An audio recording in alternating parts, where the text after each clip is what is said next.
ബൈജുവിലേക്ക് ഞാൻ വരാം. ഇപ്പൊ നമ്മുടെ കൂടെ ഉള്ളത് ശ്രീ ടി ജയന്താണ്. ജയന്ത് ഈ ആക്ഷൻ കമ്മിറ്റി അംഗമാണ്.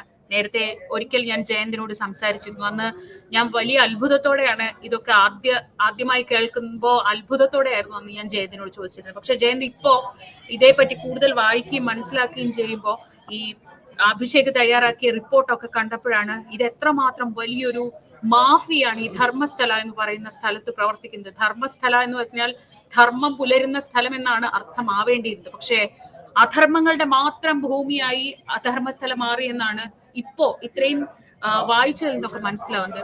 ജയന്ത്, എന്റെ ഒരു സംശയം, ജയന്ത് അവിടെ ഉള്ള ആളാണ്, ഇതിന്റെ ഒരു ഇര കൂടിയാണ്. ജയന്തിനും വ്യക്തിപരമായി അതിലൊരു അനുഭവം പറയാനുണ്ട്. ഇതെങ്ങനെയാണ് ഇത്രയും നടന്നു പോയത് എന്നൊരു അത്ഭുതം തോന്നുന്നുണ്ട്. കാരണം സാധാരണഗതിയിൽ നമുക്കിപ്പം കേരളത്തിലൊക്കെ ഞങ്ങളൊക്കെ കാണുന്നത് ഒരു പരാതി ഉണ്ടാവും, അത് അന്വേഷിക്കാൻ പോലീസ് വരും, അതിനെപ്പറ്റി പറയാൻ ഒരു കോടതി ഉണ്ട്, നമുക്ക് ചെന്ന് പരാതി പറയാൻ പോലീസ് അല്ലെങ്കിൽ ഒരു കോടതി ഉണ്ട്. പക്ഷെ ഏതാണ്ട് 79 മുതലുള്ള വേദവല്ലി ടീച്ചറിന്റെ കഥ തൊട്ടുള്ള കഥയാണ് ഞാൻ വായിക്കുന്നത്. അത്രയും കാലമായി ഇങ്ങനെ ഒരു കൊടിയ അനീതി, ഒരു നാട് മുഴുവൻ സ്ത്രീകളെ ഇല്ലാതാക്കുന്ന, സ്ത്രീകളെ കൊന്നു തള്ളുന്ന, കുഴിച്ചുകൂടുന്ന ഒരു ഭൂമിയായി ധർമ്മസ്ഥലം മാറിയത് എങ്ങനെയാണ്? മേഡം, ആദ്യമായിട്ട് കേരള മീഡിയയ്ക്ക് ഒരു താങ്ക്സ് പറയുന്നു. അതേപോലെ ഞങ്ങളെ ഒരു ഓറട്ടക്കാരായ മഹേഷ് തിമ്മറോടെയാണ്, ഗിരീഷ് മുട്ടന്നവർ, അവർക്കൊരു താങ്ക്സ് പറഞ്ഞുകൊണ്ട് ഞാൻ ഈ ഒരു നിങ്ങളോട് ചേരുന്നു. ഇത് സംഭവം എന്ന് പറഞ്ഞ പോലെ ധർമ്മസ്ഥലം എന്ന പേര് മാത്രമാ, ഇത് ഹിന്ദു ക്ഷേത്രം, അതാദ്യം മനസ്സിലാക്കി. ഇത് ഹിന്ദു ക്ഷേത്രമാ. എന്നാൽ അത് ആരും നടത്തിക്കൊണ്ടിരിക്കുന്ന ഇനിയൊരു സമുദായം, അത് വേറെ ഒരു ജാതിക്കാരാ. അവർ ചെയ്തുകൊണ്ടിരിക്കുന്ന പറഞ്ഞെങ്കിൽ അവർക്ക് ഹിന്ദു സമ്പ്രദായ പ്രകാരം അവർക്ക് ഹിന്ദു ഒരു ദൈവത്തിന് വിശ്വാസമില്ല. അവർക്കെന്ന് പറഞ്ഞാൽ ബിസിനസ് കേന്ദ്രമായിട്ട് വെച്ചുകൊണ്ടിരിക്കുന്നത് എന്ന് പറഞ്ഞാൽ 1971 സുപ്രീം കോടതി ഇവർ ഒരു അഫിഡവിറ്റ് കൊടുത്തിട്ടുണ്ട്. ഇത് ജെയിൻ ഇൻസ്റ്റിറ്റ്യൂട്ട് ആണെന്ന് കൊടുത്തിട്ടുണ്ട്. അത് വേണമെങ്കിൽ എല്ലാ റെക്കോർഡും ഞാൻ തരാതെ. ഇൻസ്റ്റിറ്റ്യൂട്ട് ആണെന്ന് കൊടുത്തിട്ട് അവിടെ ഹിന്ദു ദൈവത്തിനെ വെച്ചിട്ട് ഇവര് ആരാധന ചെയ്ത് അവര് ബിസിനസ് കേന്ദ്രമായിട്ട് വെച്ചുകൊണ്ടിരിക്കുന്നത്. ഈ ഹിന്ദു ആൾക്കാരെ അവരുടെ കൈവശമാക്കാനുള്ള ഒരു പരിപാടി ചെയ്ത്, എന്നിട്ട് ഈ കാശിനകത്തും വേറെ ബിസിനസ് പരമായിട്ടും നാട് നന്നാക്കും എന്ന് പറഞ്ഞിട്ട് അത് വേറെ ഒരു രീതി ഇവരുടെ അഴിമതി കേസ് നടന്നുകൊണ്ടിരിക്കുക. അത് ഈ ആൾക്കാർക്കും വിശ്വസിക്കാൻ പറ്റുന്നില്ല. ഇങ്ങനെയൊക്കെ ചെയ്യുന്നുണ്ടോ, ഇതാണെന്നോ എന്ന്. ഇവര് ദൈവമാനം എന്ന് പറയുന്നത്. ഇവരെ ദൈവം ഇല്ല, ദൈവത്തിനെക്കാളും വലിയ ദൈവമാനം എന്ന് പറയുന്നത്. ഇപ്പൊ ഇവിടെ തന്നെ ഒരു കര എന്താ പറഞ്ഞാൽ ഗ്രാമത്തിലുള്ള കരകള് ക്ലീൻ ചെയ്യാനുണ്ടെങ്കിൽ അവര് പറയുന്ന ഞങ്ങൾ ചെയ്ത് എന്റെ പേര് ചെയ്തയാന്ന് പറഞ്ഞിട്ടാ ബാനർ ഇടുന്നത്. അവിടെ ചെയ്തുകൊണ്ടിരിക്കുന്ന ഗവൺമെന്റ് കാശ. അത് ഞാൻ RTIക്കകത്ത് എടുത്തപ്പോൾ എനിക്ക് മനസ്സിലായത്. ഇത് ഞങ്ങൾക്കും അറിയാലായിരുന്നു. ഇങ്ങനെ ഓരോ റെക്കോർഡ് പ്രകാരമായിട്ട് ഞങ്ങൾ ഈ കാര്യങ്ങൾ ചെയ്തും കാര്യം പറഞ്ഞുകൊണ്ടിരിക്കുന്നത്.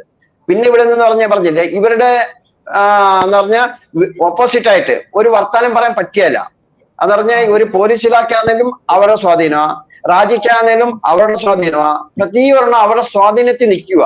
ഇവിടെ ഇപ്പൊ ഇത് തന്നെ മനസ്സിലാക്കി. ഇത്ര വലിയൊരു കേസായിട്ടും ഇന്ന് എന്ന് പറഞ്ഞാൽ 3/7/25 ഒരു FIR ആയിട്ട് ഇന്നത്തേനത്ര 12 ദിവസമായിട്ടും ഇന്നും എവിടെയാ ബോഡി കിടക്കുന്നതെന്ന് വിളിച്ചോണ്ട് പോയി എൻക്വയറി ചെയ്യുന്ന ഒരു വ്യവസ്ഥ ഇല്ല ഇന്ന്.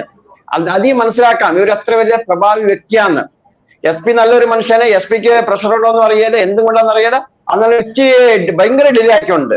ഇപ്പൊ ഞാൻ ചോദിക്കുന്നതെന്ന് പറഞ്ഞാൽ എവിടെയെങ്കിലും ഒരു മൃതദേഹം ഉണ്ട്, ഇല്ലെങ്കിൽ മൃതദേഹം കുഴിച്ചിട്ടുണ്ടെന്ന് പറഞ്ഞു.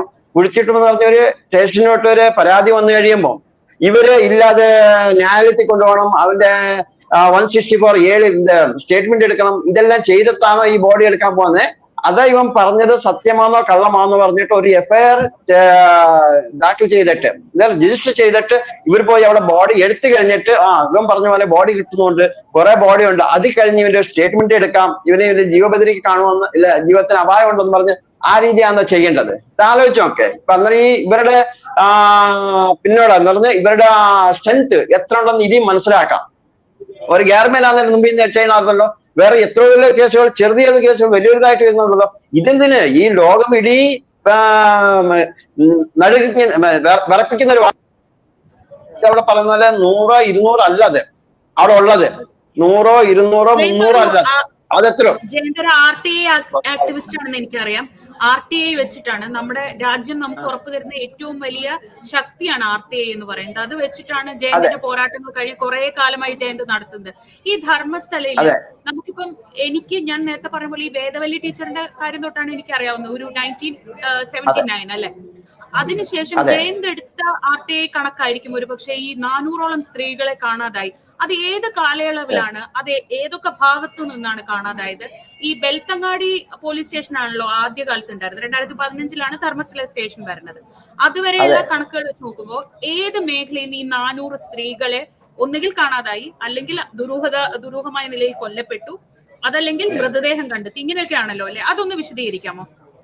ഈ 400 എന്ന് പറഞ്ഞാൽ ഈ ഒരു ഗ്രാമത്തെ അല്ല, ഈ ഗ്രാമത്തെ ഉള്ളത് 10,000 ആൾക്കാരുടെ അടുത്ത ഈ ഗ്രാമത്തുള്ളത്. ഈ ഗ്രാമത്തെ മാത്രമല്ല, ഇടീ ദേശത്ത് നിന്ന് ഇല്ലെങ്കിൽ ഈ അടുത്ത രാജ്യത്തു നിന്നെല്ലാം വന്നവരും ഉണ്ട് ഇതിനകത്ത്. ഇവിടെ എന്ന് പറഞ്ഞാൽ ഏതെങ്കിലും പാപ്പ ഒരു നല്ല ക്ഷേത്രമെന്ന് വരും വന്ന്, ഞാൻ പറഞ്ഞില്ലേ ഇതിന് മുമ്പേ പറഞ്ഞാല്, വന്നു കഴിഞ്ഞ് ഇവിടെ തന്നെ ലോഡ്ജ്, അവരുടെ ഒരു 3 കിലോമീറ്റർ ഇപ്പം തന്നെ ഒരു ഓർഡർ ഉണ്ടെന്ന് 3 കിലോമീറ്റർ വ്യാപ്തിക്കകത്ത് വേറെ ആരെങ്കിലും ലോഡ് കെട്ടിക്കുകയല്ല, അവിടെ ഒരു ബിസിനസ് ഇവരുടെ മാത്രം എല്ലാം നടക്കണം. എല്ലാം ഇവര് തന്നെയാ. ആ ലോഡ്ജിൽ വരുന്ന ഒരു കൊച്ച്, അതാ 400 പറയാം, 400 പറഞ്ഞ ഒരു കണക്കല്ല അത് ഗവൺമെന്റ് ഒരു കണക്ക് പ്രകാരം വന്നേക്കുന്ന, അത് വിട്ടുവിടാം, അത് എടുക്കേ വേണ്ട. 2016 ഇവിടുത്തെ VS ഉഗ്രപ്പ എന്ന് പറഞ്ഞിട്ട് MLC പുള്ളി ഒരു സർവേ നടത്തിയിട്ട് ഒരു റിപ്പോർട്ട് കൊടുത്തിട്ടുണ്ട് ഗവൺമെന്റിന് 2018 3 ദിവസത്തിന് ഒരു അസഹജസാവ എന്ന് പറഞ്ഞാൽ അറിയാത്ത ഒരു കൊല ആയിക്കൊണ്ടിരിക്കുന്നെന്ന് കൊടുത്തേക്കുന്നത്. അത് ഗവൺമെന്റിന് ഒരിച്ചിരി വറുതി കിട്ടി അല്ലേ?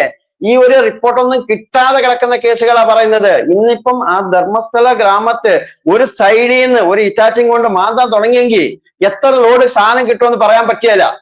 ഇതിപ്പോ 450 കണക്കേ അല്ലത്, അത് പറയേണ്ട ആവശ്യമേ ഇല്ല. അത് ഗവൺമെന്റ് കണക്കിനുള്ളതാ. ഞങ്ങൾ പറയുന്നത്, ഈ പബ്ലിക് പറയുന്നത്. അന്നേരം അത്രയ്ക്കും കൊലകൾ നടന്നുകൊണ്ടിരിക്കുന്നതാണ്. അത് മനസ്സിലാക്കണം ആദ്യം. ഇവിടെ ഇപ്പം ഇന്നലെ സൗജന്യ എന്ന് പറഞ്ഞ സൗജന്യ കൊച്ചിനെ 2012 കൊന്നേ അല്ലേ? കൊന്നിട്ട് ആ ഒരു പ്രശ്നം വെളി വരാൻ നേരത്ത് അവളാ തൂപ്പാറിന വേറെ ആരോരും കൊണ്ട് ഇതൊക്കെ മൂളിപ്പിക്കാനാ നോക്കിയെന്ന് തോന്നേ, അത് ശരിക്കറിയില്ല. എന്നാലും ആ ഒരു കേസിന് അത് അവിടെ പ്രതിഭടന എന്ന് പറഞ്ഞ പ്രക്ഷോഭം ജാസ്തി ഒത്തിരി ആയപ്പം ആ അമ്പലത്തിൽ വന്ന് ഒരുത്തന മണ്ഡലം കെട്ടിവെച്ചത് കേസ്. അവൻ സുബ്രഹ്മണ്യ അമ്പലത്തിൽ പോയിട്ട് ഈ ക്ഷേത്രത്തിൽ വന്ന് ഇവിടെ വൈകുന്നേരം ബസ്സിന് പോകാനായിട്ട് കാത്തിരിക്കുമ്പോൾ അവന്റെ മണ്ട കെട്ടിവെച്ചത്. അവൻ പറയുന്നത്, ഇന്നലെ ആ പുള്ളിയിലെ വക്കീലായിട്ട് ഞങ്ങൾ കാര്യം പറഞ്ഞു. അവൻ പറഞ്ഞ സ്റ്റേറ്റ്മെന്റ് എന്ന് പറഞ്ഞെങ്കിൽ 3 മാസം കഴിഞ്ഞിട്ടാണ് ഈ കേസ്, സൗജന്യയുടെ കേസ് CIDക്ക് കൊടുക്കുന്നത്. ഈ 3 മാസം വരെ ഇവന് എന്തിനാ അടിക്കുന്നത്, എന്താ സംഭവം ഇവന് അറിയാലെന്ന്. അത് കഴിഞ്ഞ് ഈ സംഭവം അറിയുന്നത്. അവനെന്ന് പറഞ്ഞാൽ അമ്പലത്തിൽ കൂടെ പോയിട്ട് ഈ മന്ത്രം ജപം ചെയ്ത് ഇങ്ങനെ ജീവിക്കുന്ന ഒരു മനുഷ്യനവൻ. ഇന്ന് അവരുടെ കുടുംബം പോയി കാണണം, അവരുടെ കുടുംബത്തിന്റെ അവസ്ഥ കാണണം. കുടുംബത്തെ ചേട്ടനുണ്ട്, അനിയന്മാരുണ്ടായിരുന്നു, അനിയന്മാരെല്ലാം എന്ന് പറഞ്ഞാൽ പെണ്ണാരും കൊടുക്കുകയല്ല, പെണ്ണ് കെട്ടാനായി, അങ്ങനെ ടോട്ടലായിട്ട് അത് നാശമായെന്ന് പറയാം. ഒരു കുടുംബം നാശം ചെയ്ത്, ഇതേപോലെ എത്ര കുടുംബങ്ങളെ ഇവർ നാശം ചെയ്തേക്കുന്നത്. 1, 2 കുടുംബമല്ല നാശം ചെയ്തത്. വേദവല്ലിന്റെ കുടുംബം നാശം ചെയ്ത്, പത്മലത്ത കുടുംബം എങ്ങനെയായത്, ആ അപ്പൻ ലാസ്റ്റ് വരെ ഫൈറ്റ് ചെയ്ത് ലാസ്റ്റ് ആവിയൽ എന്ന് പറഞ്ഞ് വിട്ടത്. അതല്ല ആനമാവത്തിന്റെ പറഞ്ഞ പാവ ആനേനെ വളർത്തിക്കൊണ്ടിരുന്നവനായിരുന്നു. അവരുടെ തല അരക്കല്ലെടുത്തിട്ട് ആലോചിച്ചോക്കെ, വേണമെങ്കിൽ ആ വീഡിയോ കാണിക്കാം. അരക്കല്ലെന്ന് പറഞ്ഞാൽ വലിയ അരക്കല്ല് എടുത്തിട്ട് തലയിലെ കെട്ടിച്ചു കൊടുക്കുക. അവരെത്ര ക്രൂരികളാണ് മനസ്സിലാക്കുക. അവിടെ ഒരു തെളിയുന്നില്ല. ഞാൻ പറഞ്ഞു നാരായണനും യമുനയും ഒരു സഹോദരിയും അതും ബസ് സ്റ്റാൻഡിനോട് ചേർന്ന ഒരു സ്ഥലം. അതൊക്കെ കേൾക്കുമ്പോൾ പേടിയാവുന്നു. 2012 ഈ കാര്യം നടക്കുന്നത്.